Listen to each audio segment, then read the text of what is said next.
There are so many people outside of the United States that want to buy an electric pickup truck, an electric ute, as we call them here in Australia. People keep asking me, when are they going to come? What's the price going to be? Well, the first actual proper ground up built electric truck or electric ute is apparently coming to Australia in 2025. Thailand as well, many other markets as well. We now have the price of this vehicle in China. So we can extrapolate based on previous prices from the same brand, what the price approximately will be. The features as well, what are the features, the range, it's pretty good. There is one thing that I think is a bit of a problem though. Let me know what your thoughts are. Hello my friends, welcome to the channel. I'm Sam Evans, you're watching the Electric Viking. It's great to have you with us. I want to thank everyone for supporting the channel this year in 2024. 2024, it's been an incredible year, and honestly, things have changed in the industry so much. We have new batteries with higher energy density, much faster charging speed. All of this is coming in 2025. We have so many new things coming in 2025, and I can't wait to bring you guys all that news. Speaking of news, this new electric truck, it's called Maxus. It's called the Maxus Interstellar X in China. But in Australia and other markets, it might be called the LDV e-Terron 9, potentially. There is an internal combustion version, but it's completely different. It's a totally different vehicle. It's a different size. This is the electric version, and it's actually a pretty big vehicle.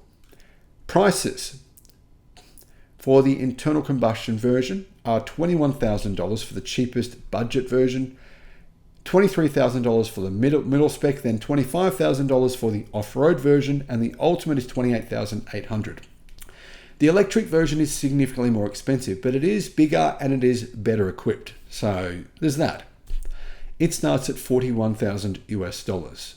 The ultimate, the EV Ultimate, is $44,000. So there's only two models. They use the same battery, the same motors, they have the same range pretty much.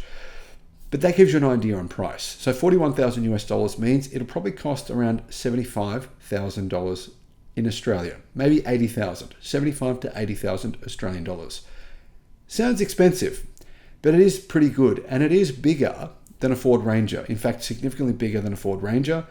It's sort of an in-between size. It's in between the Ranger in terms of size and a Ford F-150. It's definitely a size up in both length and width.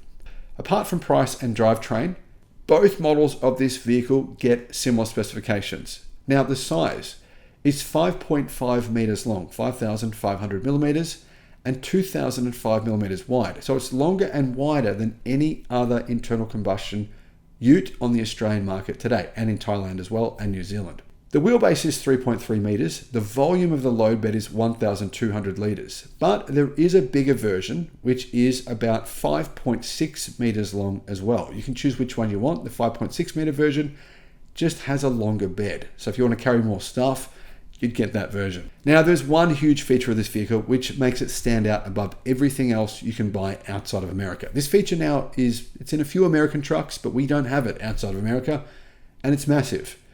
You can't really put this feature on an internal diesel-powered or petrol gasoline-powered ute either, or truck either, because you're going to get a whole lot of fumes. It has a midgate. So you can open up that midgate, you can see it comes all the way down. The Cybertruck was meant to get this feature, it didn't get it. But anyway, comes all the way down, so that means the load bed is insanely long. It's 2.6 meters long. So yeah, even when you're driving, if you want to carry some plaster sheets, you got to carry something really, really long for some reason.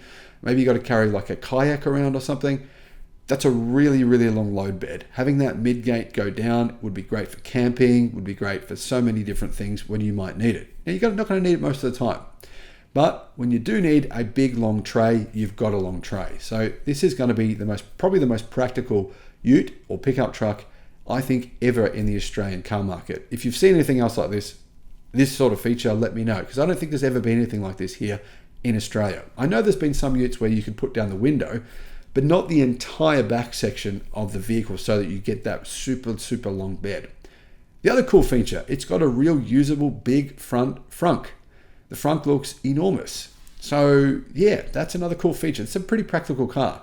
There are a couple of problems with it though. Now, seating. There is 2 seats at the front, 3 at the back, like a normal pickup truck.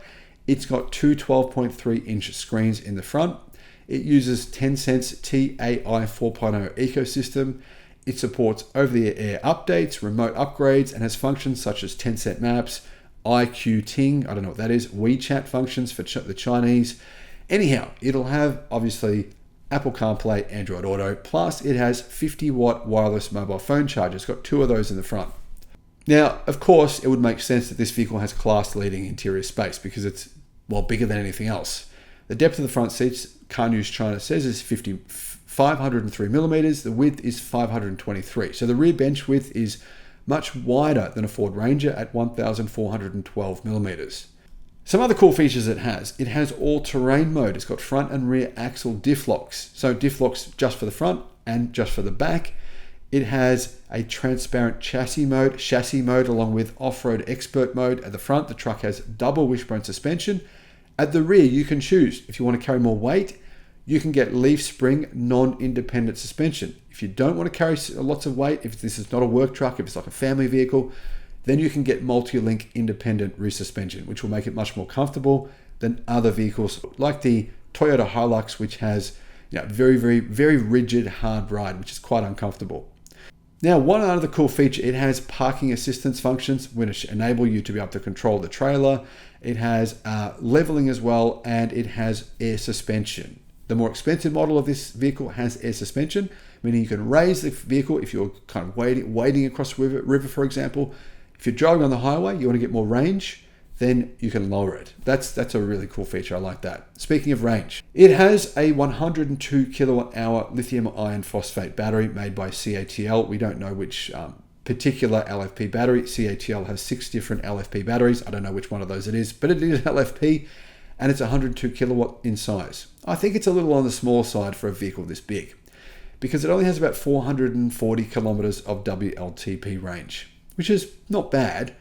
But if you consider the fact that the charging speed is only 120 kilowatt from what I've seen from China, that may change by the time it gets to this market. But at this point, it's 120 kilowatt, then, that could be an issue. Having, not great range and having slowish charging speed. It's certainly much better than the LDV's previous electric truck, but it's still not at the level of you guys in America. You guys have much faster charging. For example, Chevy Silverado, 350 kilowatt charging, and up to 450 miles of range. That's in a completely different sector. Now, of course, you got to pay for that. It's more expensive.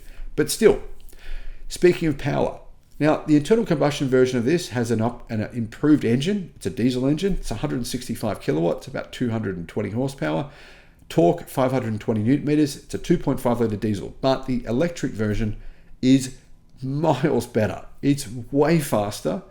It has 350 kilowatt in total. It has a 138 kilowatt motor on the front, a 216 kilowatt motor at the back. Torque is 250 at the front, 450 at the back, meaning, combined power of around 700 newton meters and around about 350 kilowatt. So this will be a very, very fast vehicle. It'll definitely be faster than the BYD Shark. It'll do 0 to 100 in around 5 seconds. So, range in China, they say CLTC range is 560 kilometers. But that equates to around 440 kilometers WLTP. So, the EV version apparently has a length of 5,630 millimeters, which is not much smaller than a Ford F-150. So it's a big vehicle. It, I think, is a good price for this type of vehicle, but we're kind of still not there yet. I really think if they put in, say, one of the new advanced batteries, say something from Geely, maybe Geely could bring out something similar to this, potentially with their new golden brick battery. From a same size battery, you probably get around about 550 kilometers of range, and Geely vehicles can charge at around 600 kilowatt. Now that combination would be perfect for a pickup truck. Unfortunately, this is not it. But I still think this looks pretty good. What do you think about the price, guys? Let me know your thoughts in the comments.